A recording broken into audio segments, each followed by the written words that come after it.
Bem-vindos ao primeiro episódio de A Importância das Mulheres na Cena Brasileira de Teatro. O início da história do teatro no Brasil tem como referência as exibições teatrais idealizadas por padres jesuítas durante o século XVI. Um nome de grande importância para a origem do teatro no Brasil foi o padre José de Anchieta, considerado o primeiro dramaturgo do país. E neste momento, as peças eram escritas em tupi, português e espanhol. Com o tempo, essa linguagem artística ganha novas características, atendendo principalmente aos interesses da aristocracia e, posteriormente, passa a retratar também outras parcelas da população. Quando chegaram em solo brasileiro e se depararam com a população indígena, os portugueses prontamente começaram a elaborar estratégias de dominação do lugar e, sobretudo, do povo nativo. Assim, com o objetivo de converter a população indígena ao cristianismo, os religiosos utilizaram o teatro como instrumento de doutrinação, o que se chamou de teatro de catequese. O formato teatral foi escolhido pois facilitava a apresentação das ideias cristãs trazidas pelos portugueses. Sendo assim, por se tratar de um instrumento religioso, o teatro se tornou matéria obrigatória nas escolas. As encenações eram feitas de forma amadora pelos indígenas, os portugueses e também por futuros padres.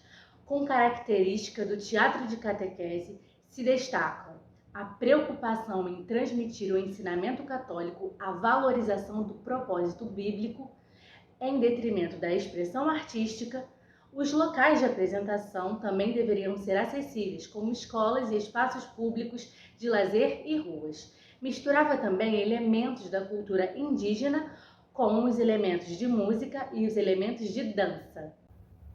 No século XVIII, essa linguagem artística passa a ter locais específicos para as apresentações. As casas de ópera ou casas de comédia se espalharam pelo país, e a existência dessas estruturas físicas para as apresentações teatrais criou uma demanda de contratação de atores para realizar encenações durante determinado período. No entanto, apesar do reconhecimento social do teatro, os atores ainda eram vistos com preconceito. As mulheres eram proibidas de atuar, por isso os homens encenavam os papéis femininos.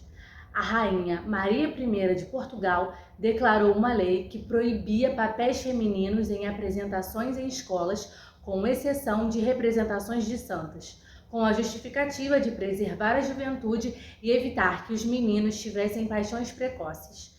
Mas foi no século XIX, com a vinda da família real portuguesa, que houveram mudanças no que diz respeito ao consumo da linguagem artística do país.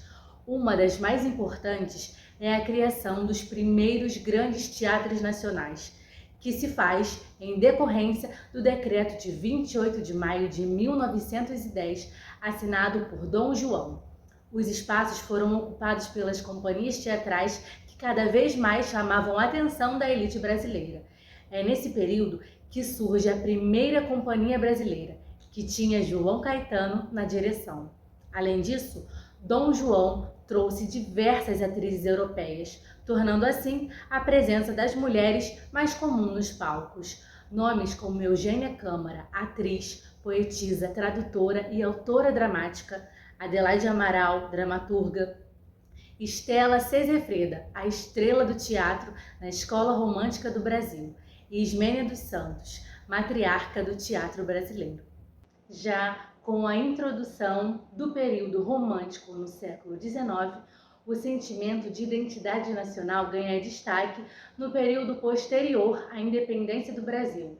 Esse nacionalismo que se observa no movimento literário do romantismo também pode ser observado nas produções teatrais que incorporam mitos como a grandeza territorial, a igualdade e a hospitalidade do povo brasileiro, especialmente as de autoria de Joaquim Manuel de Macedo.